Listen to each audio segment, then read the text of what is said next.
So the beginning of bye week, a lot of focus on fundamentals and younger player development. That'll happen for Tuesday, Wednesday, and we'll start our next opponent's preparation this upcoming Thursday. Players will have the weekend off, and then we'll be into game week. I was really encouraged by how hard our team played on Saturday after watching the film. They were physical, they sustained blocks, they blocked downfield, they ran the ball well. The entire team played, I think, with the same effort and intensity, and we're determined to win. Certainly, it looked great as we watched sitting on paper. There's a lot to improve still, and I think the players left today encouraged and optimistic on what they saw, but also believe they can be a lot better. And so that's the tone of what's happening. How much of what happened versus Texas owes itself to what happened the previous week at Virginia? Oh, quite a bit. Hard to know exactly where our team is or was until we play a game. And after we saw a game, we were able to identify more areas that needed focus and attention, and there's still more, but just it gave us a better reference point than what we had coming out of fall camp. Was this calculated to try and get a bye before Utah? No, not necessarily. We had a number of opportunities, and getting the schedule exactly right and trying to find the teams that would play us, when they could play us, with their conference schedules, etc. That's just how it worked out. Bronco, to build off that, better to have the week off now to enjoy that win and get ready for Utah, or would it be better to go right into it and have them win? Yeah, I think you could argue either way, and we have to argue the first way to have time to heal and get ready for the rest of our season, not just that particular game, but you could argue carry momentum or rest, either one. On the healing point, what are your injuries of concern coming out of the Texas game? Don't have any at this point. Jeff can give you a lot better update, but I don't have any that are reported different than what I thought at the end of the game. How good does 1-1 look in a key victory, considering the alternative 0-2 and nothing but 2 losses to look at as far as film goes? Oh, it's a lot better. A lot better from the head coach's perspective, from the players' perspective, from the fans' perspective, and gives everyone something positive to talk about. Texas fired their defensive coordinator. Is that, in a way, a slight to you guys, or almost an acknowledgement that, hey, it was our fault, or do you perceive it that way, or how are you kind of? I don't really try to read much into it.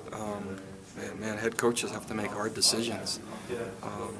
I think the University of Texas allowed, 35 points a game a year ago, and I don't think it was a one-game decision. The head coach at Texas is a good man and good leader. Has won a lot of football games, and I'm sure had whatever rationale he saw fit to make that move. Do you think it's as talented a team as you will see all year? They're really talented. Watching their film, not only before we played them, but after, they have a lot of really good players.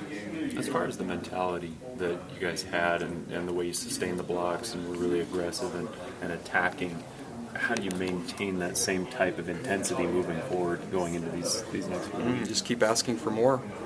We upped our intensity and expectations significantly from week 1 to week 2, and that was the message to the team today. If they want those kind of results, then their preparation and practice will be similar, and they'll choose whether to sustain it or not.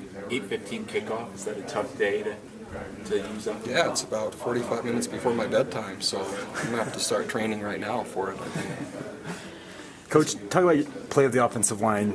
It seemed to have a seemingly miraculous turnaround. Talk about their play on Saturday. Well, it happens when players lose their jobs and there's a sense of urgency, like for any of us. You start trying harder if something you love is taken away from you. So a different combination of guys out there that earn those spots, which could happen again, but there's no entitlement and there's no tenure, so to speak. And so just that sense of urgency, I think, improved our play. Did you have regular position meetings today, regular day? Did you happen to duck your head into the offensive line room at any point today, and did you get a vibe as to what that was like? No, I met with the entire team, much like I always do. And I'm looking usually more to set the vibe than feel the vibe on Mondays, and so I'll feel the vibe maybe Tuesday or Wednesday. Bronco, you mentioned Justin Sorensen on Saturday. Can you describe how you adjusted your relationship with him while also bringing in competition to make him better? I think there's two points. Justin, and I think he worked really hard this summer from what I heard, and I think he reached out to a former kicker, Lee Johnson, here, and tried to get some tips from him. But in terms of my relationship, competition has a lot to do with it, and he earned the job. And once he earned the job through demonstrated performance and showing how committed he was, to me that's a clean slate, and I think I needed to adjust and see more positive than negative, and so I've worked to be more positive with him.